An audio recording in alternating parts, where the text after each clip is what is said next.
সুপ্রিয় দর্শক, এই মুহূর্তের সবথেকে বড় খবর। দর্শক, আর.জি. কর কাণ্ড নিয়ে উত্তাল গোটা দেশ। এই আবহে মুখ খুলেছিলেন রাষ্ট্রপতি দ্রৌপদী মুর্মু এবং নারীদের সুরক্ষা নিয়ে প্রশ্ন তুলে দিয়েছিলেন তিনি। এর পরপরই রাষ্ট্রপতি দ্রৌপদী মুর্মুকে একেবারে বেনজির ভাষায় আক্রমণ করলেন তৃণমূল নেতা কুণাল ঘোষ। আর আক্রমণ করেই এবার মহা ফ্যাসাদে কুণাল। দর্শক, আপনারা সকলেই জানেন এই আর.জি. কর কাণ্ডে মহিলা চিকিৎসকের মৃত্যুর ঘটনায় রাজ্য রাজনীতি একেবারে তোলপাড়। গোটা দেশ জুড়ে উঠেছে নিন্দার ঝড়। এখনও কর্মবিরতি পালন করছে জুনিয়র চিকিৎসকরা, যার ফলে রাজ্যের চিকিৎসা ব্যবস্থা ব্যাহত হচ্ছে। এই আবহে মুখ্যমন্ত্রী মমতা ব্যানার্জি জুনিয়র চিকিৎসকদের কর্মবিরতি প্রত্যাহার করে কাজে যোগ দেওয়ার দাবি জানিয়েছে। তারপরেও জুনিয়র চিকিৎসকরা তাদের নিরাপত্তা এবং তাদের দাবিতে অনড় যে তাদেরকে ন্যায্য বিচার দিতে হবে, তাদের ন্যায্য অধিকার দিতে হবে। আর ন্যায্য বিচারের দাবিতে কলকাতার রাজপথে নেমেছে একাধিক মানুষ, সাধারণ মানুষ থেকে শুরু করে ছাত্রছাত্রীদের সংগঠন, এমনকি একাধিক রাজনৈতিক সভামঞ্চ থেকে মুখ্যমন্ত্রী মমতা ব্যানার্জির পদত্যাগের দাবি উঠে গিয়েছে, জানিয়ে প্রবল চাপে বাংলার মুখ্যমন্ত্রী মমতা ব্যানার্জি। এর পরপরই দলের অন্দরেই কোণঠাসা হচ্ছেন মুখ্যমন্ত্রী মমতা ব্যানার্জি। এই আবহে রাজ্যের আইন শৃঙ্খলা নিয়ে প্রশ্ন তুলে দিয়েছিলেন কলকাতা হাইকোর্টের প্রধান বিচারপতি টি.এস. শিবাজ্ঞানাম এবং আর.জি. কর কাণ্ডে তথ্য প্রমাণ লোপাটের মতো অভিযোগ উঠে কলকাতা পুলিশের বিরুদ্ধে।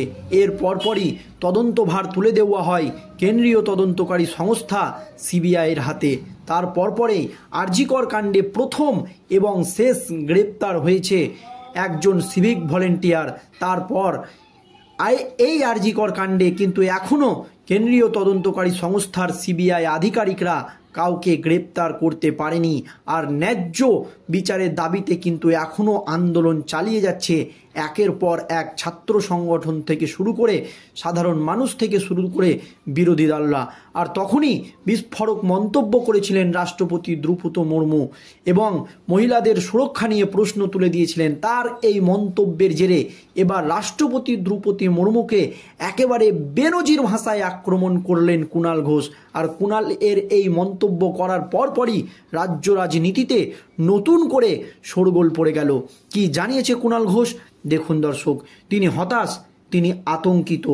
আর.জি. কর কাণ্ডে যখন গোটা দেশ উত্তাল, তখন গভীর উদ্বেগ প্রকাশ করেছিলেন খোদ রাষ্ট্রপতি দ্রৌপদী মুর্মু। স্পষ্ট বলেছিলেন যথেষ্ট হয়েছে।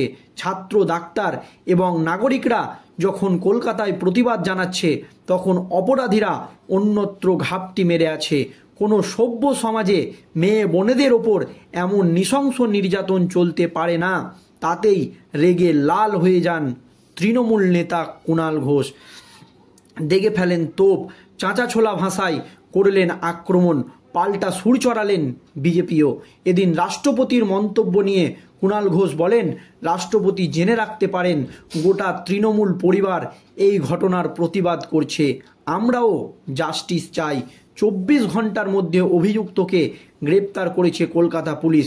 এখন তো কেস সিবিআইয়ের হাতে, সিবিআই দেবে জাস্টিস। এরপরই সুর চড়িয়ে বলেন, মহামান্য রাষ্ট্রপতি, আপনার আর.জি. করের পর স্টেটমেন্ট দেওয়ার কথা মনে হলো। এই সামাজিক ব্যাধি তো গোটা দেশে দৈনিক গড়ে 90টা করে হচ্ছে। লজ্জার।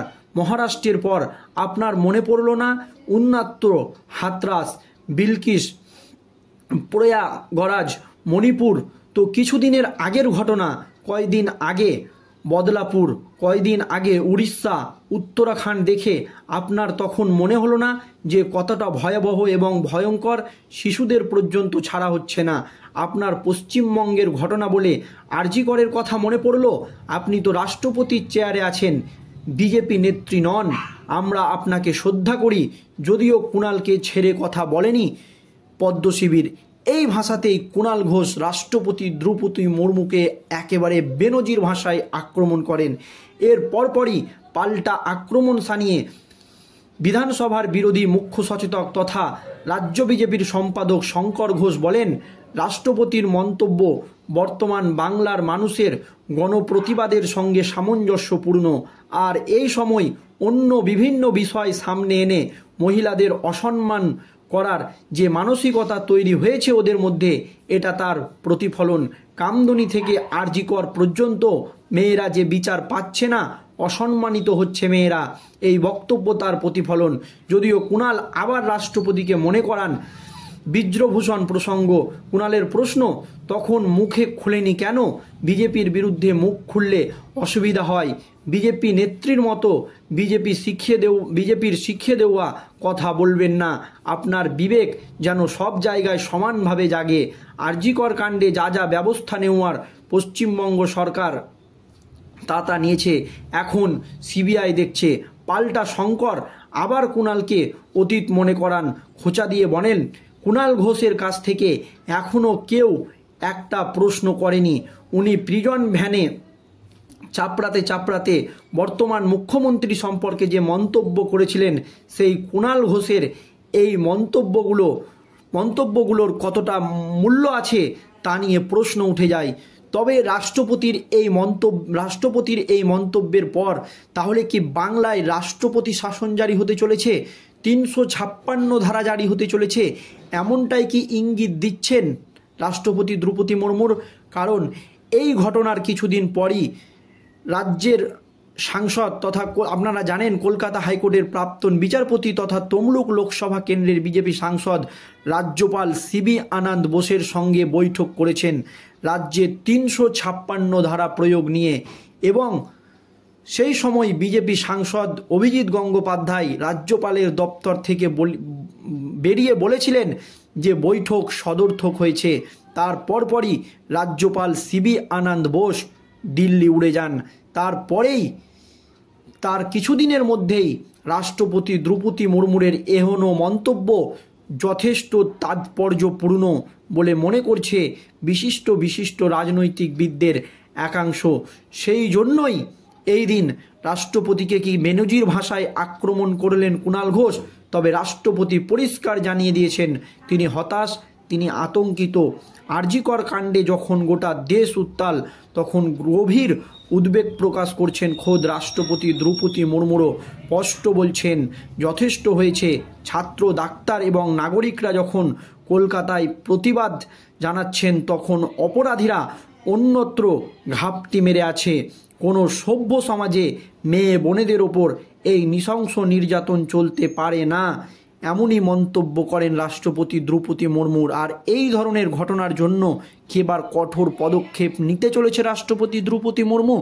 সেই জন্যই কি তাকে কড়া ভাষায় আক্রমণ করলেন কুণাল ঘোষ? জানিয়ে রাজ্য রাজনীতিতে চলছে জোর জল্পনা। দর্শক, এই নিয়ে আপনাদের মতামত অবশ্যই কমেন্টে জানাবেন। ধন্যবাদ।